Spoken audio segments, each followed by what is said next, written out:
Agora, ela tá me esperando, sorridente, linda, agradável, sempre assim, simpática, disposta. Querida doutora Andressa Heimscher Soares. Ela que é endocrinologista e que sempre que vem ao Você Bonita, pensa em ilustrações super criativas pra gente colocar pra você aí de casa a real necessidade e informação do assunto que a gente vai falar. Isso aí.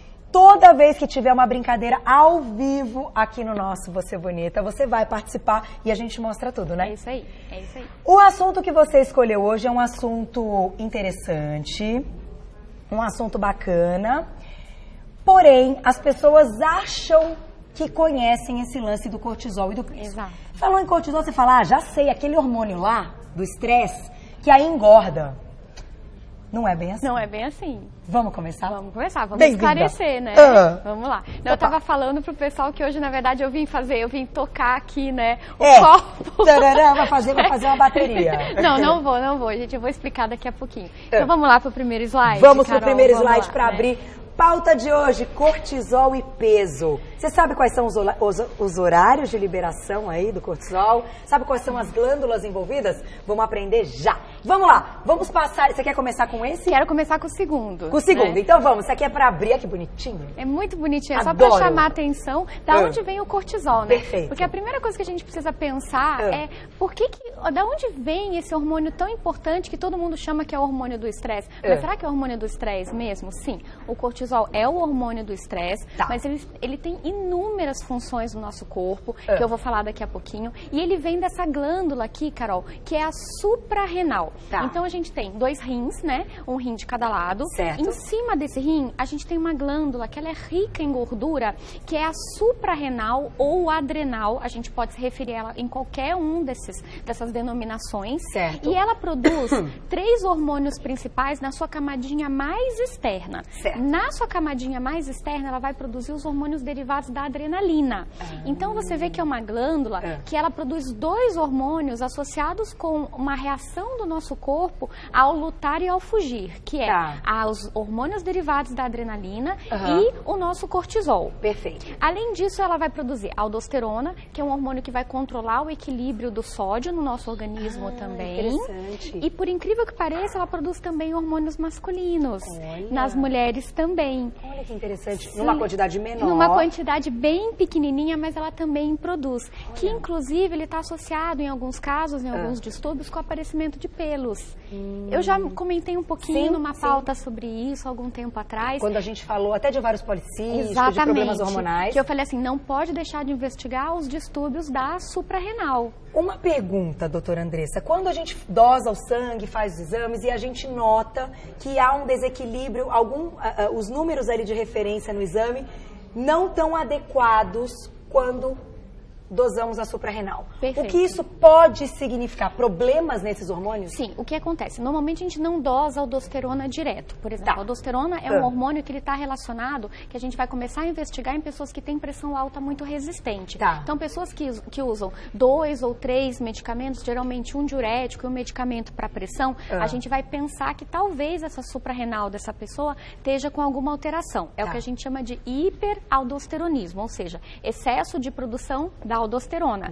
Isso é investigado, mas é o que eu falo, tem que ter um quadro clínico ali para a gente começar a suspeitar de alguma alteração. Perfeito. O cortisol, a gente dosa um pouco mais de rotina, né? E aí o que acontece? Normalmente, se o cortisol vem alto, a gente dosa ele na primeira metade do dia. E aí a gente vai começar a suspeitar que pode ser que tenha uma alteração na suprarrenal, mas não é bem assim. E é isso que depois eu vou mostrar aqui com os nossos copinhos. Então, a alteração do cortisol pode estar ligada à glândula ou não? Pode estar ligado a realmente outras alterações do corpo. Do corpo. Por exemplo, quem é que manda na suprarrenal? A hipófise. Lembra que eu já falei da hipófise, que é uma glândula que mora aqui no centro do cérebro, entre os nossos olhinhos, e ela que eu brinco que é o poderoso chefão, porque ela produz vários hormônios, um hormônio que é o TSH, que controla a tireoide, um hormônio que é o LH-FSH, que controla o ovário e testículo, e ela também produz um hormônio chamado ACTH, que vai controlar a suprarrenal.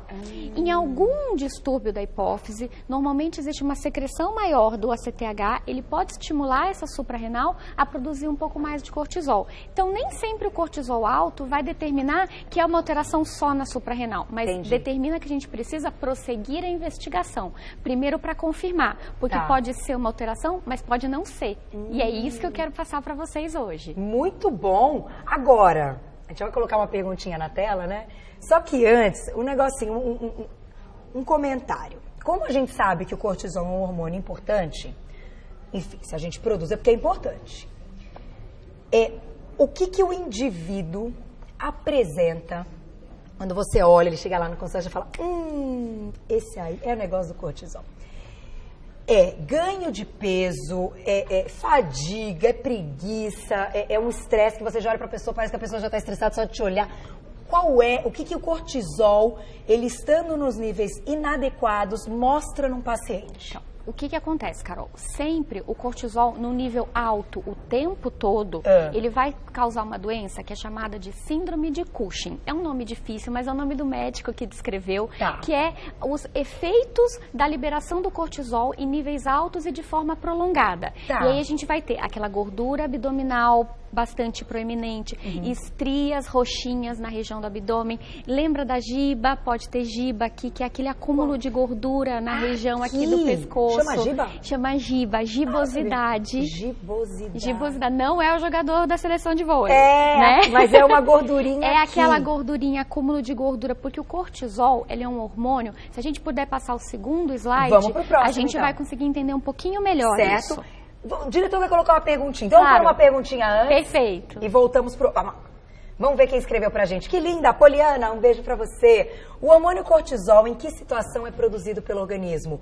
Por que causa obesidade e lesões musculares? Então, o que acontece? O cortisol, Carol, ele tem várias funções no organismo. Ele ajuda a regular a pressão sanguínea, tanto que quando ele está em excesso, ele pode levar aos níveis de pressão arterial. Ele ajuda a regular a imunidade, então por isso que muitas pessoas com doenças da autoimunidade usam o cortisol para dar uma regulada para baixo na imunidade. Certo. E ele ajuda a controlar a glicose e o estoque de gordura no organismo. É aí a chave da questão do peso.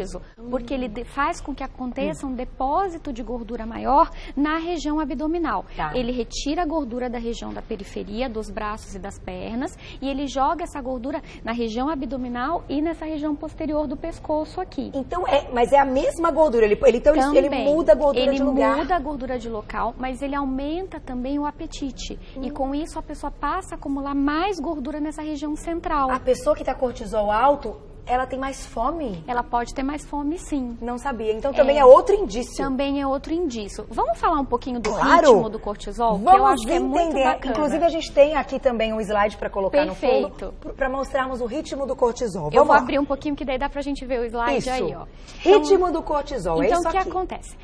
A gente sabe que o cortisol, normalmente, ele é secretado pelo nosso organismo, Carol, porque a gente precisa do cortisol para poder acordar. Como ele é um hormônio de alerta, é um hormônio de estresse, é aquele momento que a gente precisa acordar, ficar alerta. Então, de manhã, ele tem os níveis mais altos, que a gente consegue representar aqui no copinho, certo? Então, a gente tem os níveis mais altos do cortisol de manhã, só que ao longo do dia, esse cortisol vai caindo até chegar a que horas aqui? Meia-noite. Como é que tá o cortisol aqui na meia-noite? Bem pouquinho, bem mínimo.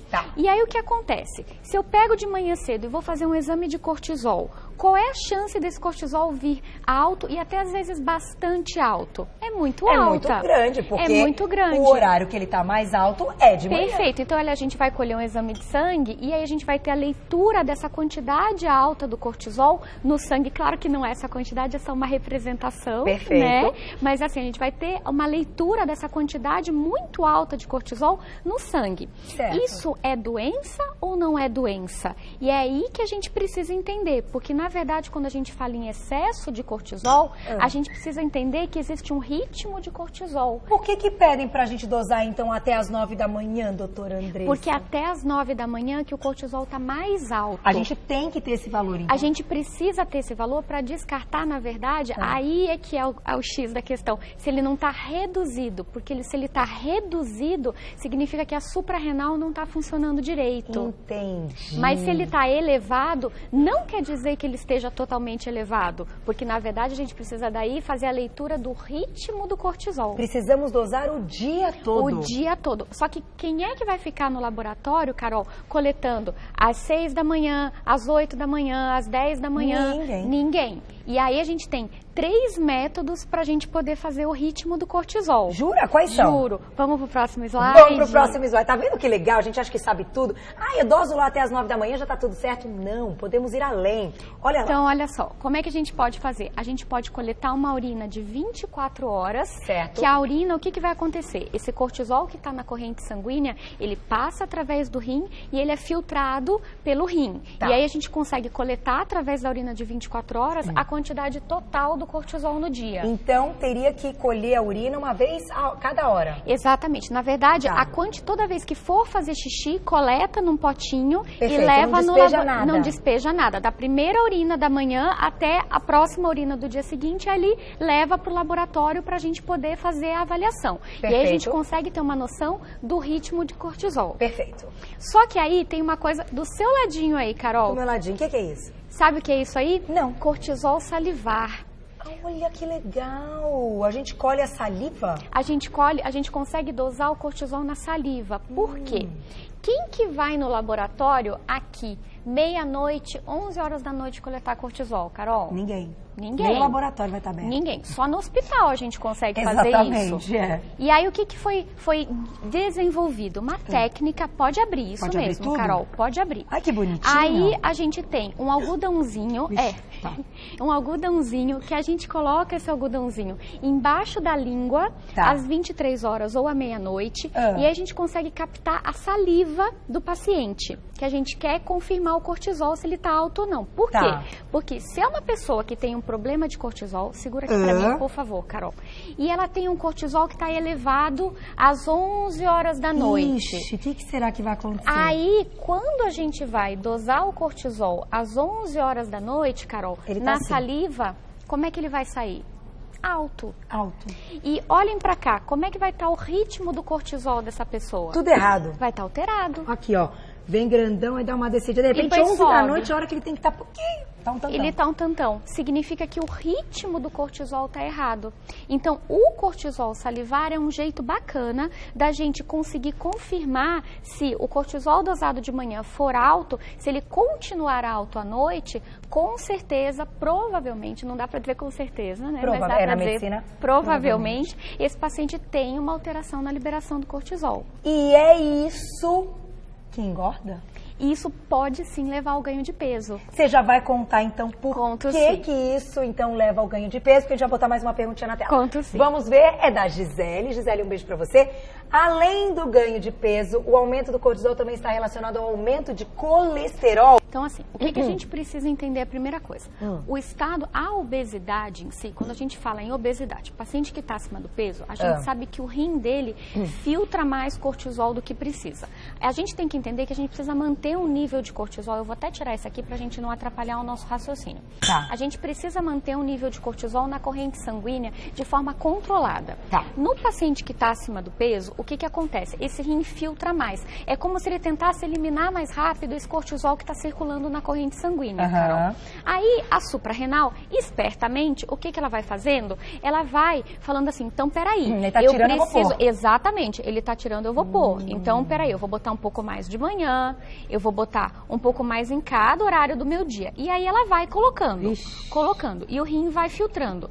quando a gente dosa o ritmo do cortisol no paciente obeso, na maior parte dos casos, esse ritmo do cortisol vai estar normal, mas em alguns horários do dia pode ser que ele esteja aumentado. E é justamente o aumento em alguns horários do dia que vai fazer com que o efeito do cortisol seja maior no organismo. Então ele passa a acumular mais gordura na região abdominal. Mais gordura na região abdominal significa mais gordura no fígado. Um fígado com mais gordura, o que acontece com o nível de colesterol ruim? Também sobe. Também sobe. Então tem ligação com o colesterol? Tem ligação, sim. A gente pode ter uma piora metabólica, uma piora no metabolismo como um todo, por conta do aumento de cortisol nesses horários que não são os horários padrão. Então, às vezes, por exemplo, o paciente que tem um processo de estafa, por exemplo, um paciente que é um motorista de ônibus, que ele começa a trabalhar ao meio-dia e ele passa muito tenso no trânsito, o organismo dele, sabiamente, vai passar a liberar cortisol no período da tarde. Pode ser que, na tentativa de compensação, ele diminua o cortisol em outros períodos. Então, quando você vai dosar o ritmo em 24 horas, ele pode estar normal, mas em algum período ele vai estar mais alto. E com isso pode determinar um acúmulo de gordura maior em região abdominal. Apareceu mais alto no período errado, estocou gordura. É mais ou menos isso? É mais ou menos assim. Claro que tem a ver também com ingestão de calorias. Se a gente puder ir para o próximo slide. Próximo slide pra gente fechar. Porque o negócio é o seguinte, eu ia te dizer isso, peraí, a culpa é toda do cortisol? Não, a culpa não é toda do cortisol. Por que as calorias estão envolvidas nessa história, Porque ninguém estoca gordura se não tiver excesso de calorias. O cortisol, ele pode sim aumentar a quantidade de calorias que a gente ingere. Porque dá fome. Porque ele dá fome. Então, o que a gente tem? A gente tem um hormônio que, se ele estiver desregulado, ele vai favorecer o acúmulo de gordura na região abdominal, ele vai favorecer o aumento de glicose na corrente sanguínea, a resistência insulínica, mas sozinho, tadinho, calma, né? O peso é o resultado de diversos fatores: genética, balanço energético, exercício que você está gastando, comida o que você está ingerindo e também a ação do cortisol. Entendi. Então, a soma de tudo. A soma de tudo. Quando o paciente passa em consulta para ganho de peso e para estresse, o que a gente precisa? Precisa avaliar o cortisol, a tireoide, a gente precisa fazer uma avaliação do paciente como um todo. Entendi. E é isso que eu sempre falo, Carol. Então, se a pessoa, porque agora pra gente fechar, a gente quer agora aquela solução. Comer direitinho. Você já deu várias dicas aqui, inclusive de calorias, como contar, adequar. Praticar atividade física. Perfeito. A chance do cortisol não conseguir destruir tudo isso é bem menor. É bem menor. E a gente precisa confirmar, porque o cortisol elevado em vários períodos do dia, ele é uma doença, é chamado de síndrome de Cushing e deve ser investigado. O que a gente precisa saber é se é uma doença ou se são períodos do dia que não acarretam uma alteração no cortisol total. Perfeito. Então, para isso, a gente precisa ter uma avaliação médica séria. E para solucionar esse problema é com medicação, doutora? Não necessariamente. Muitas vezes a gente consegue descobrir, às vezes é um nódulozinho na região do suprarrenal, às vezes é um nódulozinho na região da hipófise, muitas vezes são alguns distúrbios na própria produção, outras vezes é medicação errada. Tem gente que eu falo, não é corpo às vezes que fabrica cortisol, fica passando remédio antialérgico que tem cortisol anos errado. E aí dá um problema. E aí o que acontece? Desenvolve a síndrome de Cushing externa. Por excesso de cortisol externo. Ou toma prednisona anos errado, tipo, tem asma, faz 10 dias de prednisona sem orientação médica, errado. Então é o que eu falo, cortisol é um hormônio delicado, é um hormônio que precisa de avaliação de especialista e não se assuste com uma avaliação isolada. Procure o especialista, a gente consegue fazer toda a avaliação completa. Sai daí, eu tenho uma querendo tomar aqui, ó, suquinho de uva. É que o suco de uva tá muito gostoso. Muito obrigada mais uma vez. Eu que agradeço. Carol. Linda explicação, deu para entender tudo, o que a gente tem que se preocupar. É claro que a gente tem que fazer a nossa parte, aquilo que você mostrou. Perfeito. Controlar as calorias, alimentos do bem, fazer atividade física. Mas ficar de olho com a nossa saúde. E dosar tudo isso. E o estresse alto e aquela falta de sono, não é? Aquele sono errado também dá uma piorada, né? Dá uma piorada, dá uma bagunçada no ritmo. É por isso que tem que passar em avaliação. Obrigada mais uma vez. Eu que agradeço, Sempre Carol. Linda, simpática, atenciosa, criativa. E a gente entendeu, chegaram muitas perguntas Doutora Andressa eu respondo responde, no Insta, ela responde gente, tudinho. no Face. E você pode segui-la, @endocrinologia em dia, no Insta. Lá no Face tem a página Endocrinologia em Dia. E também, é isso, né? É isso. No Insta. E no Face é o mesmo e no nome. Face. Agradecendo mais uma vez, doutora Andressa Heimscher, lembrando que ela é endocrinologista. Beijo de novo. Obrigada. Lindo assunto. Grande aula, hein? Obrigada. Agora eu entendi tudo. Muito obrigada. Tá vendo?